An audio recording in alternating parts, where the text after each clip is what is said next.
Selamat pagi semua. Saya selaku moderator akan membantu diskusi hari ini yang bertema bullying.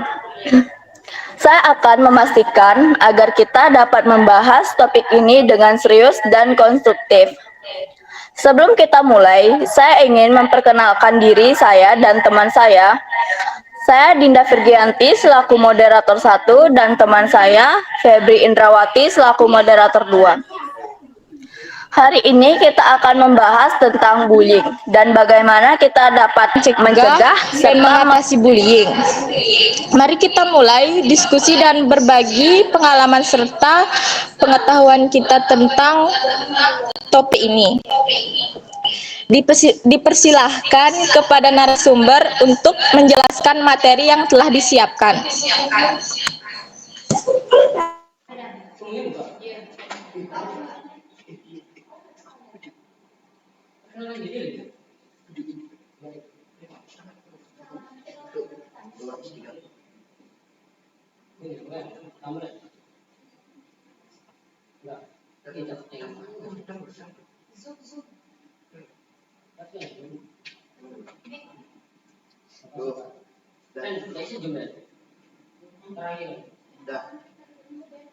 Udah. Rendra yang awal udah bagus. Udah. Rendra udah. Belum. Udah. Siapa? Ya Allah. Jawab siapa macamnya sampaikan. Lanjut terang. Cahaya matahari di belakang.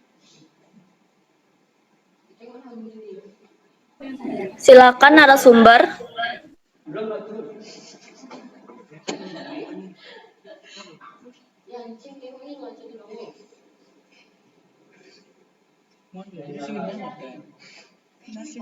Itu dulu siapa bawa nih?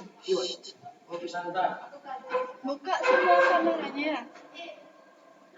Buka semua kameranya. Tapi dia fokus.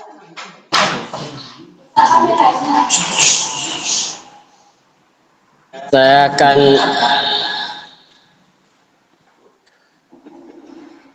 akan menjelaskan memahami pencegahan dan mengatasi perundungan. Perundungan adalah masalah serius yang mempengaruhi banyak individu, terutama anak-anak dan remaja. Memahami berbagai aspek perundungan sangat penting untuk menciptakan lingkungan yang lebih aman dan inklusif.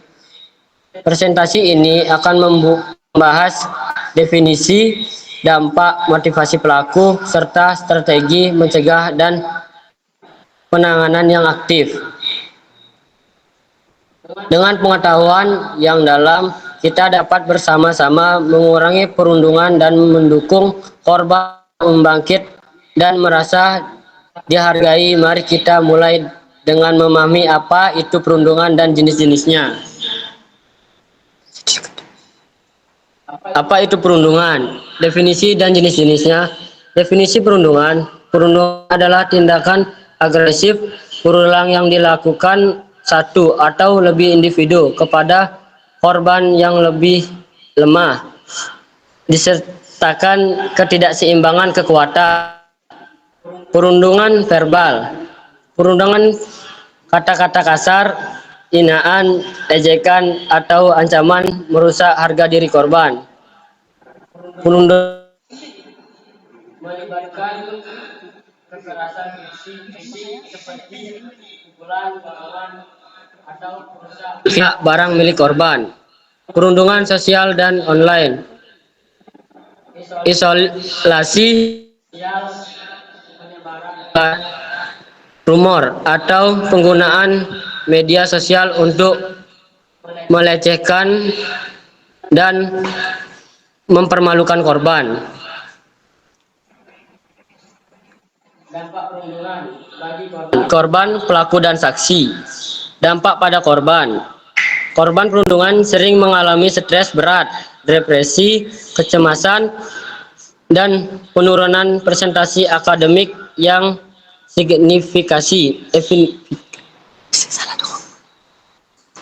Efek jangka panjang bisa mencakup trauma dan gangguan kepercayaan diri. Dampak pada pelaku perundungan dapat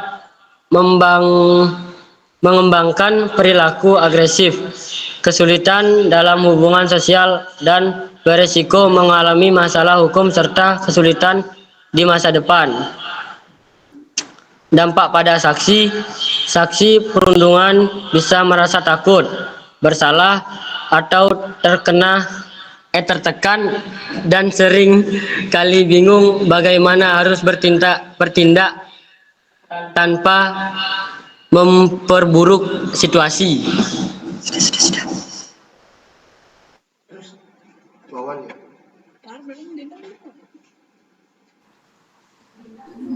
Selanjutnya,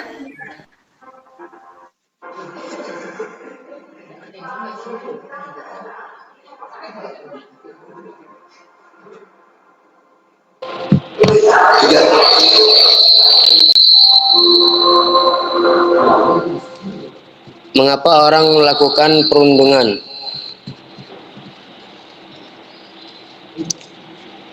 Satu, kebutuhan kontrol dan kekuasaan. Banyak pelaku ingin menunjukkan superioritas atau menguasai orang lain untuk meningkatkan rasa percaya diri mereka. Dua, pengaruh lingkungan. Lingkungan seperti keluarga, disfungsional, atau pergaulan yang negatif dapat memicu perilaku agresif. Kurangnya empati. Ketidakmampuan memahami perasaan orang lain bisa membuat pelaku sulit merasakan dampak negatif dari tindakan mereka. Kemudian tanda-tanda korban perundungan. Apa yang harus diperhatikan?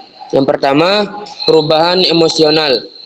Menjadi mudah marah, sedih, atau menarik diri secara tiba-tiba dapat menjadi indikator korban perundungan. Dua, masalah fisik. Sering mengeluh sakit kepala, perut, atau cedera yang tidak jelas sebabnya. Tiga, mundurnya prestasi. Penurunan kinerja di sekolah atau hilangnya minat pada kegiatan yang dulu disukai. Empat, kesulitan sosial. Menghindari tempat-tempat tertentu atau aktivitas sosial yang bisa diikuti.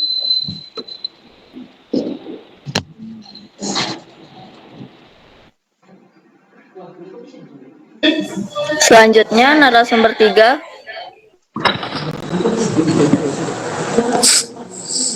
Saya akan menjelaskan materi mencegah perundungan di sekolah. Mencegah perundungan di sekolah. 1. Program pendidikan kesadaran.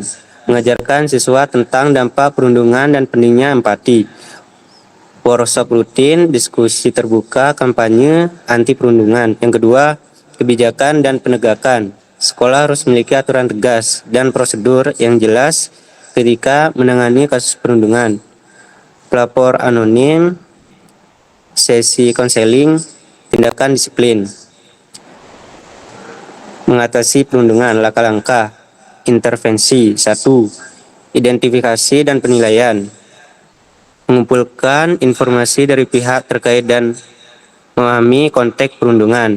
Yang kedua, memberi dukungan korban, memberi konseling dan perlindungan untuk memulihkan kondisi psikologis korban. Yang ketiga, penanganan pelaku, pengarahan dan pendisiplinan pelaku untuk mencegah pengulangan. Yang keempat, pembaruan lingkungan, meningkatkan budaya saling menghormati dan toleransi di lingkungan sekitar. Baik, yang terakhir.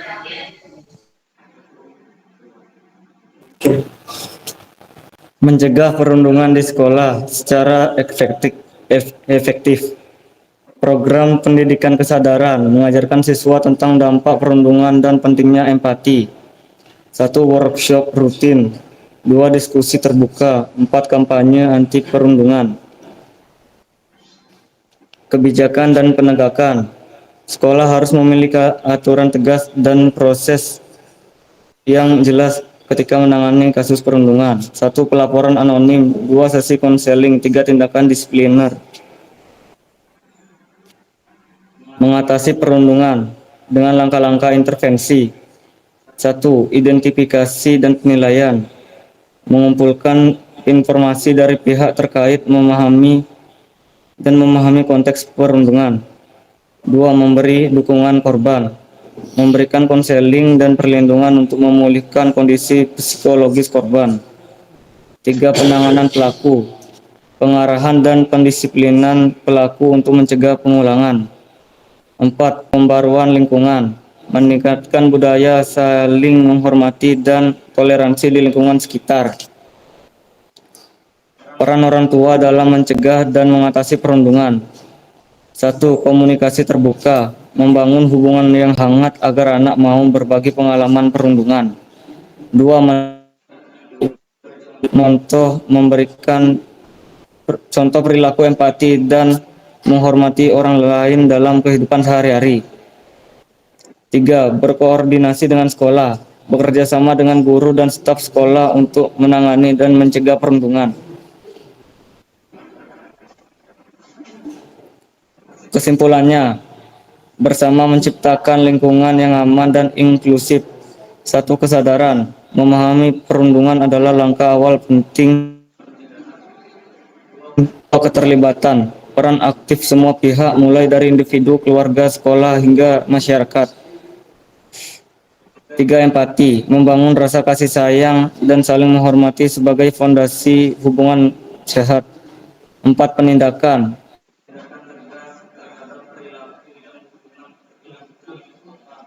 dan dukungan berkelanjutan untuk korban.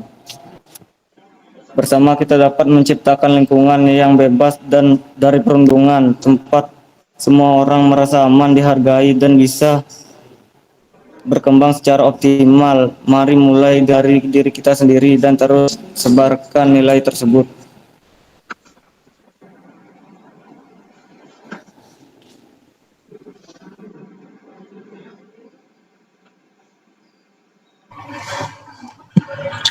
Baik, sekian penjelasan dari narasumber.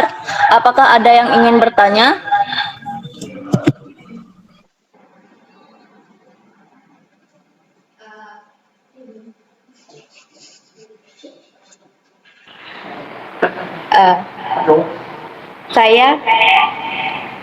Saya ingin bertanya atas nama Nikomang Novi Lestari.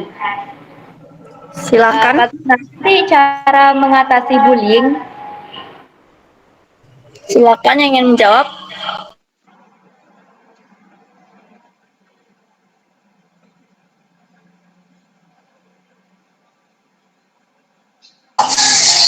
Baik, saya akan menjawab pertanyaan dari Novi. Cara mengatasi bullying adalah tetap tenang dan jangan terpancing, mencari dukungan dari teman atau orang terdekat, melaporkan kepada pihak berwenang atau guru, mendorong dokumentasi terbuka, dan edukasi tentang empati. Terima kasih.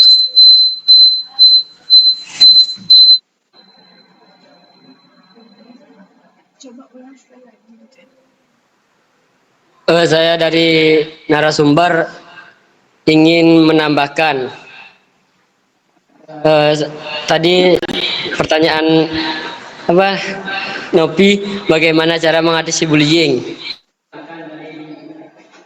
Jawabannya, 1. Memberikan pendidikan tentang empati dan toleransi. 2. Mendorong korban untuk berbicara dan melapor. 3. Menegakkan aturan disiplin yang tegas. 4. Melibatkan guru, orang tua, dan konselor. Sudah.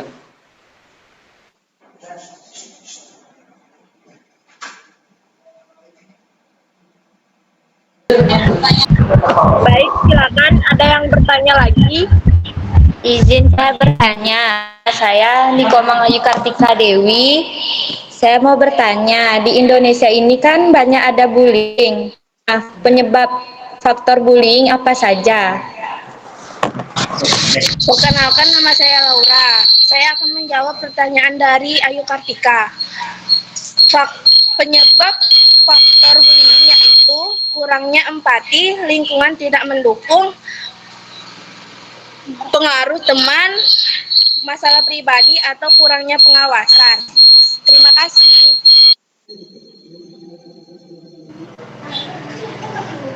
Baik narasumber, apakah ada yang bisa dilengkapi?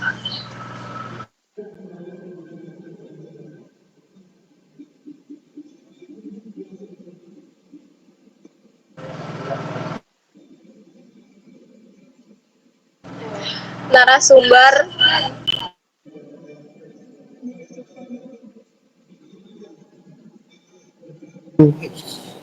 Saya akan melengkapi jawaban tadi. baik silakan. Apa yang bisa Anda lakukan jika melihat seseorang dibully? Satu, memberikan dukungan dan dengarkan cerita korban. Dua, laporkan kejadian bullying kepada pihak berwenang, seperti guru, orang tua, atau manajemen sekolah. Tiga, jangan membiarkan bullying terjadi tanpa tindakan. Empat, jika memungkinkan, bantu mengalihkan perhatian dari situasi bullying.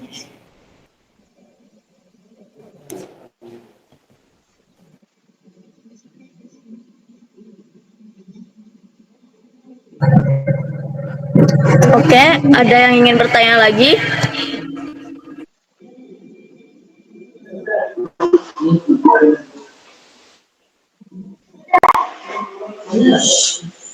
Baik, saya di sini Nikoman Triunita izin bertanya. Semisalnya kalian melihat seseorang yang sedang dibully, itu apa yang kalian lakukan? Silakan yang ingin menjawab. Perkenalkan, nama saya Amanda. Baik, saya akan menjawab pertanyaan dari Nita. Menurut saya, berikan dukungan dan dengarkan cerita korban dan laporkan kejadian bullying kepada pihak berwenang seperti guru dan orang tua. Jangan membiarkan bullying terjadi tanpa tindakan. Terima kasih.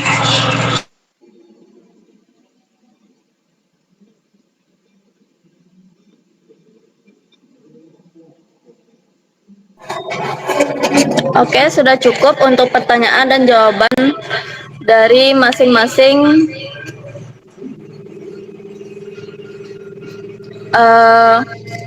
kami akan menutup diskusi hari ini. Ditutup oleh teman saya. Baik, terima kasih atas perhatian dan partisipasi semua narasumber dan peserta diskusi hari ini. Semoga diskusi tentang bullying ini dapat memberikan wawasan dan pengetahuan baru bagi kita semua, serta menjadi langkah awal bagi kita untuk menciptakan lingkungan yang lebih aman dan peduli. Mari kita bekerja sama untuk mencegah dan mengatasi bullying di lingkungan kita dan menjadi agen perubahan untuk menciptakan masyarakat yang lebih harmonis.